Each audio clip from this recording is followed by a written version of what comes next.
പ്രിയപ്പെട്ടവരെ, team emergency കേരളയെ സംബന്ധിച്ചിടത്തോളം കഴിഞ്ഞ 3 ദിവസം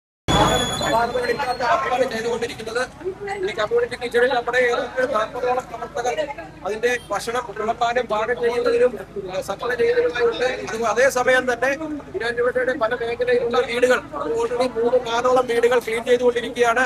അതിന് ഏറ്റവും വലിയ ഞങ്ങളുടെ സങ്കടകരമായ അവസ്ഥ ഈ ഒരു മഴക്കെടുതിയ വെള്ളപ്പൊക്കത്തിൽ ഞങ്ങളുടെ ഡെങ്കി ബോട്ട് ഞങ്ങൾ ഏതാണ്ട് 6 പേർക്ക് കയറാവുന്ന കപ്പാസിറ്റിയുള്ള ബോട്ടായിരുന്നു.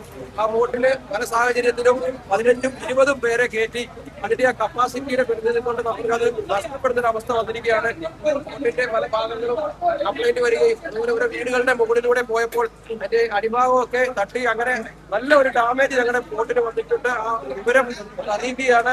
അത് ഞങ്ങൾ അതോടൊപ്പം തന്നെ മറ്റുള്ള എല്ലാ മേഖലയിലും ആളുകൾ ഇപ്പോൾ നമ്മൾ അതിനെക്കുറിച്ച് ചിന്തിക്കുന്നില്ല. അതുപോലെ കിണർ തേകുന്നതിന് ഇപ്പോൾ ഓൾറെഡി 4 വീടുകൾ കിണർ തേകിക്കൊണ്ടിരിക്കുകയാണ്. ഇനി ആർക്കെങ്കിലും കിണർ തേകാൻ ആവശ്യമുണ്ടെങ്കിൽ ഞങ്ങളെ സമീപിച്ചാൽ നമ്മുടെ അംഗങ്ങൾ വന്ന് അത് ക്ലിയറാക്കി തരുന്നതാണ്. ഏറ്റവും തിരക്കുള്ള ഒരു സമയമാണ് ഇപ്പോൾ. ഏതാണ്ട് 1500ഓളം ഭക്ഷണ കിറ്റുകൾ ഇരാറ്റുപേട്ടയുടെ 7 വാർഡുകളിലായി സപ്ലൈ ചെയ്തുകൊണ്ടിരിക്കുകയാണ്. അതിന്റെ ഭക്ഷണവും വെള്ളവും അതിന്റെ തിരക്കിലാണ് ഞങ്ങളുടെ പ്രവർത്തകർ.